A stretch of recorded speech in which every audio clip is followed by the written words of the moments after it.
Rapture के बारे में सभी धर्मों ने क्या राय की है और क्या ये पास्ट में हुआ है, ठीक है, ये बहुत महत्वपूर्ण की बात है। तो इस्लाम धर्म में इसका कोई कंसेप्ट नहीं है। इस्लाम में आखिरत मतलब जजमेंट डे है।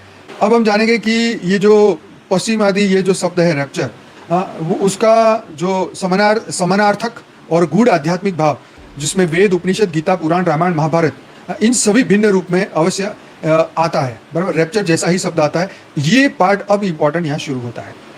तो रैप्चर के शाब्दिक अर्थ जैसे देवत्व की ओर उठ जाना, आत्माओं का दिव्य लोक में आरोहण को भारतीय आध्यात्मिक दृष्टिकोण से समझाया गया है।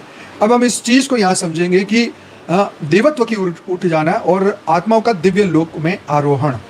अब यहाँ मस्त बात आएगी। वेदों में दिव्य आरोहण, डिवाइन एसेंशन का सिद्धांत बताया गया है। वेदों में रैप्चर शब्द नहीं, परंतु आत्मा के देवत्व की ओर आरोहण बार बार मिलता है।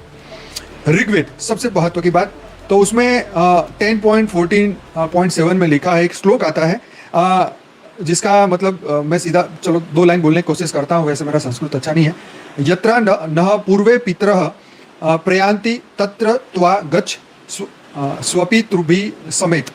अर्थ है जहां हमारे पूर्वज देवलोक में गए, तू भी वहां जा, देवताओं के साथ मिल, ठीक है। इसका मतलब यह हुआ यह सत्यलोक या स्वर्ग की नहीं, यह सत्यलोक या स्वर्ग की ओर आत्मा का आरोहण है, बिल्कुल वैसे ही जैसे ईसाई में रैप्चर में आत्मा प्रभु से मिलने आकाश में जाती है।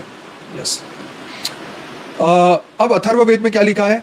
उत्तिष्ठत जागृत प्रायः वरान निम्बोधत, मतलब उठो जागो और परम सत्य की ओर चलो। यह मनुष्य की आत्मा का जागरण और परलोक की यात्रा का प्रतीक है।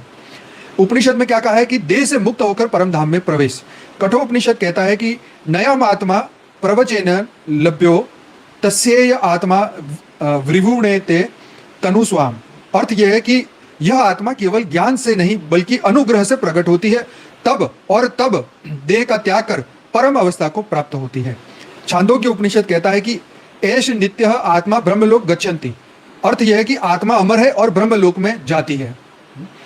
तो यहां उठा लिए जाने मतलब रैप्चर का ही आंतरिक रूप है, जब साधक का चित्त, प्राण और आत्मा ब्रह्मलोक या परमधाम की ओर आरोहित होता है।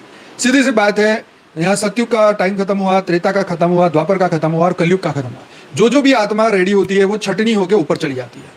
उनको ज्ञान मिल जाता है, वो परिवर्तन कर लेती है, स्व परिवर्तन कर लेती है। और जो स्व परिवर्तन कर लेती है वो आत्मा कभी भी एनी टाइम, चाहे वो सतयुग का मिडल हो, त्रेता का मिडल हो, द्वापर का मिडल हो या कलयुग की शुरुआत हो या कलयुग का अंत हो, वो कभी भी जाने को उसको छूट मिली हुई है और इसी को मोक्ष कहा गया है।